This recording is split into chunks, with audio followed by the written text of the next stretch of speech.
안녕하세요. 건강의정 유창길 원장입니다. 오늘은 대만에서 발표된 쇼그렌 증후군 환자분들의 한약 치료 상황에 대한 논문 한번 살펴보겠습니다. 대만의 쇼그렌 환자 한약 처방 패턴에 대한 인구 기반 연구라는 제목의 연구입니다. 쇼그렌 증후군 환자분들에게 어떤 한약 처방이 가장 많이 사용되었는지, 그리고 어떤 상황에서 쇼그렌 증후군 환자분들이 한약 치료를 선택하는 경우가 많아지는지 한번 살펴보겠습니다. 쇼그렌 증후군의 증상화나 목적으로 한약이 처방되었을 때 쇼그렌 환자분들 사이에서 좋은 반응을 얻게 되었는데요. 이 연구의 목적은 대만의 쇼그렌 증후군 환자분들에게 한약이 어떻게 활용되고 있는지, 어떤 상황에서 처방되고 있는지, 어떤 한약이 제일 많이 처방되고 있고, 어떤 쇼그렌 증후군의 환자분 상황에서 한약 처방이 추가됐는지를 살펴보는 겁니다. 대만의 쇼그렌 증후군 환자분들에게 처방된 한약 처방 빈도를 국민건강보험 연구 데이터베이스에서 모집한 10만 명입니다.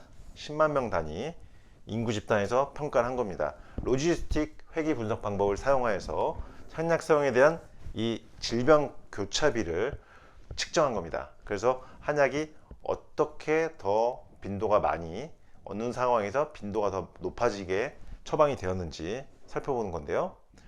쇼그렌 환자분들 중 90% 이상이, 그러니까 10명 중 9명이 연구기간 동안 한 번 이상 한방 치료를 받았습니다.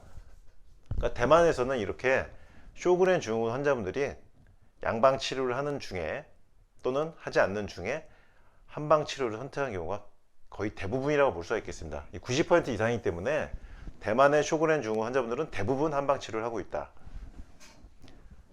2차 쇼그렌 증후군 환자는 1차 쇼그렌 증후군 환자보다 한약 치료를 받는 비율이 더 높았다. 이게 무슨 얘기냐면요, 쇼그렌 증후군에는 1차 쇼그렌이 있고 2차 쇼그렌이 있습니다. 그래서 1차 쇼그렌은 건조 증상이 나타나는 분들, 단순하게 눈과 구강, 안구와 구강의 건조 증상이 그냥 단순하게 나타나신 분들, 건조 증상만 단순하게 나타나신 분들이 1차 쇼그렌이고요. 2차 쇼그렌 증후군이라는 것은 류마티스 질환, 자가면역 질환, 류마티스 관절염이나 루푸스나 어떤 감기성 척추염이나 이런 자가면역 질환이 있는 상태에서 눈과 입이나 생식기의 건조 증상이 나타나는 경우를 2차 쇼그렌 증후군이라고 합니다. 그러니까 1차보다 2차가 조금 더 질병의 심각도가 더 높아지는 거죠. 류마티스 질환이 있고 쇼그렌 증후군이 함께 나타나는 거니까요. 그런데 1차 쇼그렌 증후군 환자보다 한약 치료를 받는 비율이 2차가 더 높다는 겁니다. 그러니까 단순히 구강 건조, 안구 건조만 나타나는 환자분들보다, 그런 쇼그렌 증후군 환자분들보다 류마티스 관절염이 있으면서 쇼그렌 증후군이 있거나 루푸스가 있으면서 쇼그렌 증후군이 있는 분들이 한약 치료를 받는 경우가 더 많았다는 겁니다. 그래서 2차 쇼그렌 증후군 환자는 1차 쇼그렌 증후군 환자보다 한약 치료를 받는 비율이 더 높았다.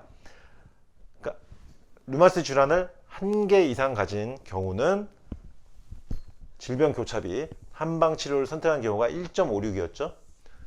2개 이상의 류마티스 질환, 그러니까 류마티스 질환, 자가면역 질환이 2개 이상인 경우는 1.56에서 1.98로 올라갑니다. 그래서 류마티스 질환 개수가 2개로 되면서 가지고 있는 류마티스 질환이 많을수록 한방 치료를 선택하는 비율이 높아지고 있고, 3개 이상이 동반됐을 때는 7.86으로 대폭 올라간 것을 볼 수가 있습니다. 그러니까 류마티스 질환이 한 개에서 2개, 3개로 갈수록 한방 치료를 같이 겸하는 경우가 많다. 그 이유는 류마티스 질환, 자가면역 질환 여러 개가 겹칠수록 몸이 더욱 힘들어지고, 기존의 현대의학적 치료만으로는 이 구강 건조, 안구 건조가 해결되지 않기 때문에 한방 치료를 어쩔 수 없이 선택을 하게 되는 겁니다. 그래서 3개 이상의 류마티스 질환이 동반되는 분들은 이 질병 교차비가 7.86까지 올라가는 거고요. 아까 말씀드린 것처럼 1차 쇼그렌보다는 2차 쇼그렌 증후군, 류마티스 질환이 동반되는 쇼그렌 증후군 환자분들은 한방 치료를 선택하는 경우가 많다.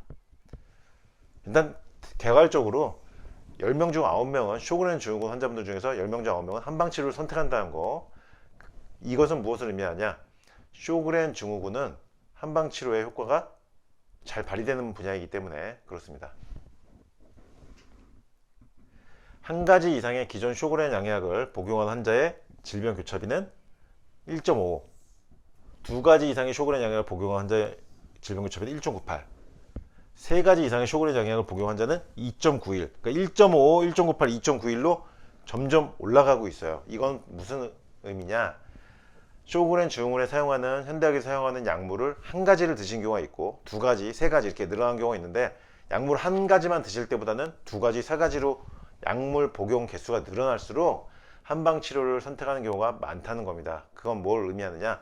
약물을 많이 복용한다는 것은 쇼그렌 증후군의 증상이 더 심각하다는 것이고 더 환자분이 고통스럽다는 것이고 3개까지 늘어났다는 것은 기존 약물로 현대학적 쇼그렌 치료 약물로 잘 해결되지 않다 보니까 한방 치료를 선택하는 비율이 이렇게 점점 높아지는 것을 볼 수가 있습니다. 제일 많이 처방된 한약은 기국지향원인데 지백지향원이나 육미지향원의 구기자나 감국이 이제 가미가 된 거죠. 구기자나 감국은 안구 건조증에 차처럼 맞을 수도 있는 쇼그렌 증후군에 도움되는 차로 먹을 수도 있는 약재이긴 합니다. 구기자나 감국, 국화죠. 눈에 도움된다. 안구 건조에 도움된다. 제가 몇 번 말씀드린 바 있고요. 기국지향원의 베이스가 되는 육미지향원이나 지백지향원은 자가면역 질환에서 광범위하게 쓸 수 있는 건데요. 이 양리학적 분석 모델 그림은 정창훈 한의사님의 한의과학 블로그에서 제가 가져와서 이제 설명을 해드려 보겠습니다. 루푸스 신염에 효과를 발휘하는 지백지향원의 양리학적 효능 패턴을 분석한 건데요. 이 지백지향원, 그러니까 기국지향원의 베이스가 되는 이 지백지향원 처방은 여기서 보시면은 항산화 효과 쪽에도 발휘하고 있고